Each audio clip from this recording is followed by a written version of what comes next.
আব্দুল্লাহ বিন উম্মে মাকতুম দুটি চোখ অন্ধকার, দেখতে পাই না, তার সাথে কোনো লোক নাই যে তাকে নিয়ে আসবে মসজিদে নামাজ পড়ার জন্য।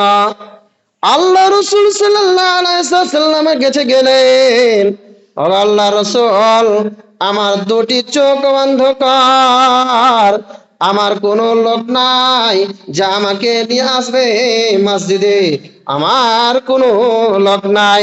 নবীজি বলছেন, তুমি যা যা, তুমি বাড়িতে তুমি নামাজ আদা করে নিও। আদেশ দিয়ে দিলেন। আর আদেশ দেওয়ার পরে ফের যখন ডাকছে, ডাকার পরে ফের আবার ডাকলেন উম্মে মাকতুমকে। আব্দুল্লাহ বিন উম্মে মাকতুম, তুমি শোনো, তুমি কি আজান শুনতে পেয়েছো কানে? তা আব্দুল্লাহ বিন উম্মে মাকতুম বলছেন যে আমি, হে আল্লাহ রাসূল, আমি আজান শুনতে পাচ্ছি। নবীজি বলছেন, তুমি আজান শুনতে পাচ্ছ?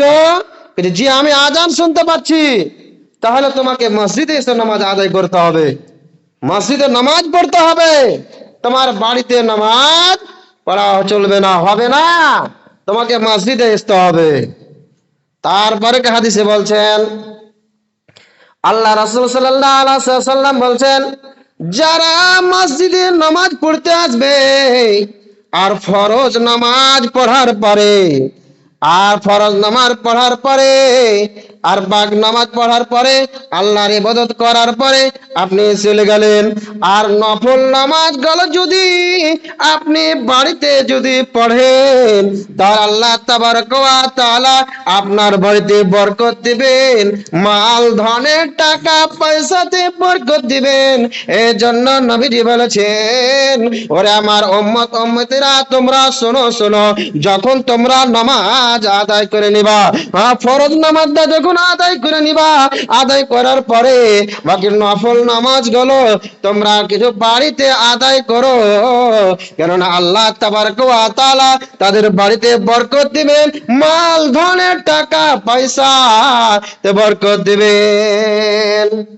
আমরা তো 5 ওয়াক্ত নামাজে তো আমরা সময় দিতে পারছি না, তো নফল নামাজ আমরা কিভাবে পড়বো, সময় দিব? আমরা তো অতগুলো টাইম নাই। আমরা মোবাইলে জালসাতে খুতবাতে আমরা শুনছি, শুনে শুনে আমাদের দিল অন্তর পাথর হয়ে গিয়েছে, তা আমাদের দিলটা লাভে না।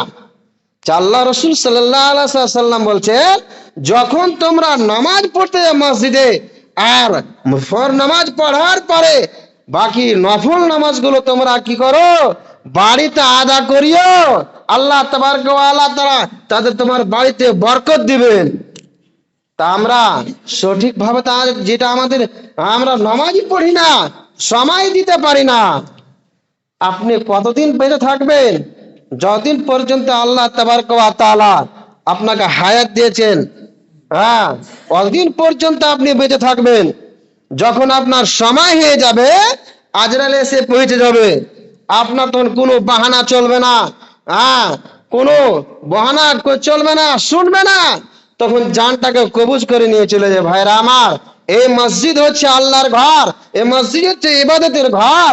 আমরা এই মসজিদে এসে আমরা কি করি? আল্লাহর ইবাদত করি, আল্লাহর প্রশংসা করি।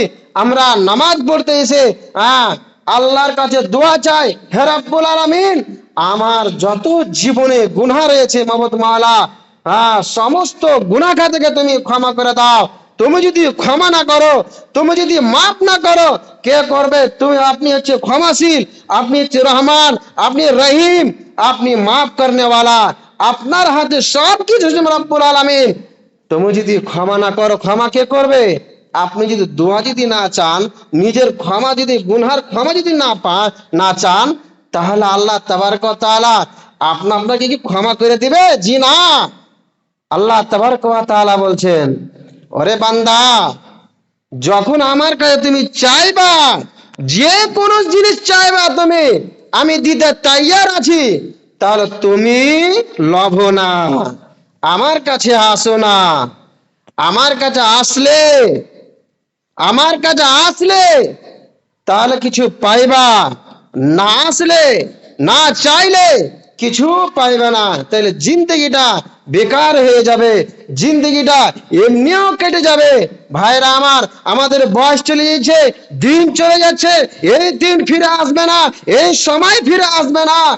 আপনি একদিনকার হিসাব যদি আপনি কন্ট্রোল যে না দিতে পারেন, তাহলে 60 থেকে 70 বছর হিসাব কিভাবে দিবেন?